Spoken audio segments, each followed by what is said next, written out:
Warriors are tanks and the heavy hitters of Dragon Age The Veilguard. If you like to swing a big weapon around for massive hits or throw your shield like Cap, this class is for you. Let's break down all the skills, best companions, factions, etc. Let's go! If you're picking the warrior, let me know which specialization you're going in the comments down below. So the warrior is quite unique to the other classes for a few reasons. The first being the weapon swap ability, so you can swap between the two weapon configurations freely. That first setup is the sword and board, or like shield and mace, whatever that other weapon is. And the second is like a big two-handed weapon, like a hammer or a maul or something like that. Now the hammer, like two-handed weapon, does have a lot of AoE capacity to hit multiple enemies, whereas the sword and board setup is much more defense focused and like taunting enemies to attack you and like blocking those effects. Something else that's unique to the warrior is that you can both deflect and block with this weapon. So you can actually hold the shield up to like block, or you can tap it at the right time to deflect with the two-handed weapon to block enemy attacks. And otherwise you've got all those same combinations of attacks that the other classes have, like charging up your light and your heavy attacks, as well as having like sprint attacks and jump attacks. But you can also throw that shield as well with like your ranged attack. Now the warrior's class resource is called Rage, and they build Rage by taking and dealing damage. So as the warrior, you are always going to want to be like right in the thick of things, taking damage, dealing damage, building up that effect, and then dumping it into your various abilities. Now a core part of the warrior's kit as well is applying stagger. Now stagger is that purple bar that all enemies have, and when that bar builds up, you'll be able to initiate a takedown to finish off that enemy. In my playtesting with the warrior, I did find that building up that stagger goes very quickly with the warrior compared to the other classes, so you'll definitely want to be leaning into that. Let's break down the different skills for the warrior. Now starting with the core abilities here, the first one is driving kick. This does detonate weakened, and you focus all your strength and determination into one mighty kick, and this is just a physical damage that allows you to yeet enemies off cliffs or just kick them around. You know how it goes. The ultimate ability here is flashing fist. This also deals physical damage. Batter your enemies with repeated powerful blows and deal damage to a large area 4 times. Then as you expand out into the tree, you've got plenty of different options for different types of damage and effects, starting off with Spectral Bulwark, which is a necrotic skill to own your guard and protect yourself from enemies foolish enough to attack you. Enemies who hit you with a melee attack take damage and very high stagger, and this increases your defense for 50% while active. And then Deadly Ground, which creates a necrotic field at your current location. Enemies caught inside this field take constant damage until they escape. This also grants enhanced damage while you are standing inside that field. In the Morn Watch line, you've got the ability Bloody Advance, which is a projectile necrotic skill that applies Sundered to throw a fan of blades that seek out and impale nearby enemies. This also applies Bleeding. When enemies are still impaled, a charged shield toss will cause a burst of damage to nearby enemies. In the survival skills, you've got the ability Titan Stomp. This applies Overwhelm, and it creates a shockwave around you by slamming into the ground. This also deals very high stagger. And then Groundbreaker, which detonates Weakened. Now shake and shatter the ground with your weapon, spreading cracks that explode. The damage here is applied on the initial strike and again a short time after, and the secondary explosion applies burning and is very highly likely to disrupt enemies. In the Grey Warden section, you've got the ability Grappling Spear. This is a projectile weapon that does fire damage. Now you harpoon your targets with a strong throw and drag them into closer by pressing a button to perform a follow-up attack that deals physical damage. This also has a high chance to disrupt enemies, and this also does apply the Overwhelmed status effect. Now something to mention here is when you're looking at these hexagons, the ones that are labeled after say Grey Warden or one of the other factions doesn't necessarily mean you have to be signed with that faction, and they only typically have one skill, as well as they do directly lead into their specialization like setup. For the weapons skills, you've got the ability Fury of the Forge. This is another fire damage. Burning steel blades rain down on your enemies. This does apply burning on impact. And Cleaving Strike, which is an area of effect.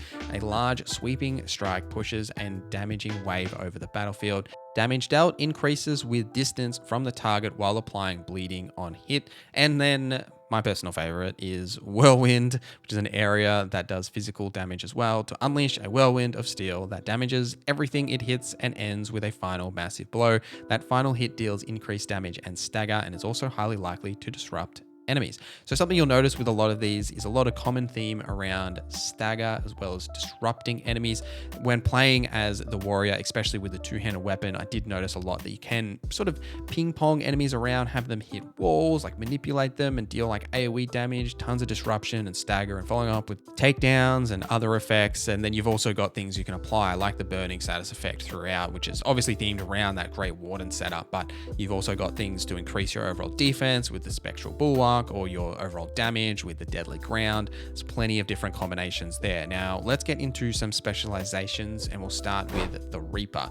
Defender of the living and dead, the Mournwatch Reaper leeches life from enemies, throws shields with precision, and turns their own pain into strength. The ultimate ability here, Spirit Storm, is a necrotic skill that calls upon the Mournwatch occult knowledge to unleash a necrotic storm. A whirlwind moves towards your target, inflicting multiple hits and applying Siphon to enemies.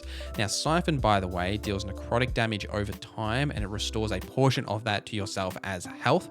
The Reaper ability is also a necrotic skill that detonates weakened. This calls forth an ethereal scythe that slashes and slices your enemies. This also applies Siphoned. Now, I actually got to play as a Reaper. I've got plenty of footage of that you're seeing here. This Siphoned effect is quite good to restore some of your health. The downside is that I was using this build fighting Darkspawn, who are resistant to necrotic damage, and all my damage was necrotic, so it doesn't totally seem as like OP as it like possibly could, but that's something that to think about as well here. But that Siphoned effect is quite useful, and I did quite like the Spirit Storm like effect that has a massive AoE as well as reaping for when you are like sort of low on health, you need a little bit of extra health, you can sort of reaper through enemies, detonate that weakened effect if it was applied, but also get that Siphon effect applied to get you some of that health back. The Slayer is the next specialization. Reckless in battle, the Lords of the Fallen Slayer specializes in two-handed weapons, breaking enemy defenses and quick movements around the battlefield.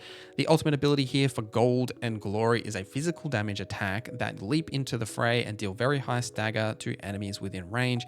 And then the ability here is Heroic Leap, which is a strike ability that also requires physical damage, and it detonates weakened to leap forward and deal heavy damage to any enemies nearby, and it deals high stagger and is extremely likely to disrupt enemies. The Slayer is very much focused on that two-handed weapon, so rather than using the sword and board, so if that's the direction you want to go, the Slayer is probably the specialization that you'll want to pick. You can combine this with skills like Whirlwind that we talked about earlier, or even things like the Titan Stomp and Groundbreaker to stagger enemies within a certain area, or even something like Deadly Ground to enhance your damage while you're standing in that field. There's a lot of combinations you can pull off with the Slayer. And the last one is the Champion. We have seen plenty of Champion gameplay, the pinnacle of the Grey Warden combat prowess. The Champion is a born leader who rallies their allies, turns their fervor into flame, and wields a shield as a deadly weapon. Now, the ultimate ability here is Warden's Fire to unleash a barrage of strikes with the burning strength that resides within every Grey Warden. This does apply burning to enemies, and the ability is Blight Bane, which detonates weakened. Throw a Warden siege bomb that bursts into a cluster of explosives after a short time. Now, each explosive is capable of burning enemies in a small radius. Now, the Champion we have seen plenty of gameplay with, and you'll definitely be using that sword and shield setup as a Champion. Focus mostly on fire damage because Darkspawn are weak to fire, so you'll be leaning into those effects, and then also combining it with something like the Spectral Bulwark for that increased defense and the staggering of enemies when they do hit you, because you want enemies to be hitting you, right? Or something like the Deadly Ground for that enhanced damage while you're standing in that effect as well is a good combination. Plus, obviously, the Grappling Spear to pull enemies towards you to focus on you.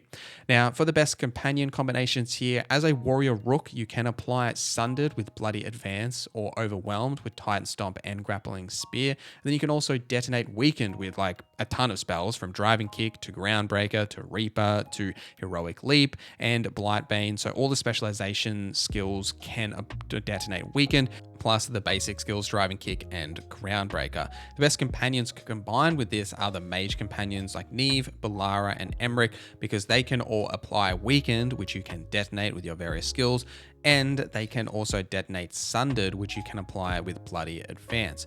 Otherwise, the best combinations here would be both Harding and Lucanus, as they can detonate the Overwhelmed status effect that you can apply with Titan Stomp and Grappling Spear.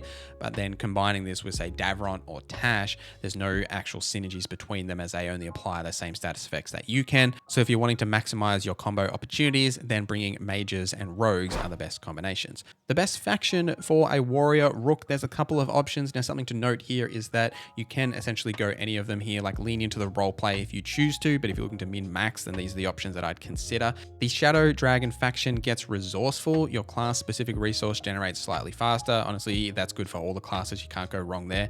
Definitely the best one is Grey Warden for vigilant training. Now, base defense and health are slightly increased. There's also a lot of synergies and sort of role play elements to the Grey Warden for the warrior as well, just like there is with the Lords of Fallen, to get relentless, to perform takedowns on enemies with slightly less effort. Now, because you will definitely be doing a lot of stagger, building up that stagger bar, and then following up with takedowns, it's really beneficial for a warrior. And then lastly, I also do like the Morn Watcher here, specifically for like the Reaper specialization for acute afflictions. You can apply an additional affliction stack with targets now, because a lot of the skills here that we have talked about, right? You've got ones that apply burning, you've got ones that apply siphoned specifically in that specialization. You will be applying status effects, and being able to apply an additional stack can never set you wrong. But let me know in the comments, are you going to pick the warrior? What specialization are you going to choose? I will link the mage breakdown right here once it is out, so you can watch that next. But thank you guys for watching this video till the end. Thank you to our members for supporting the channel. My name is NorZZa, and I hope you have a great day.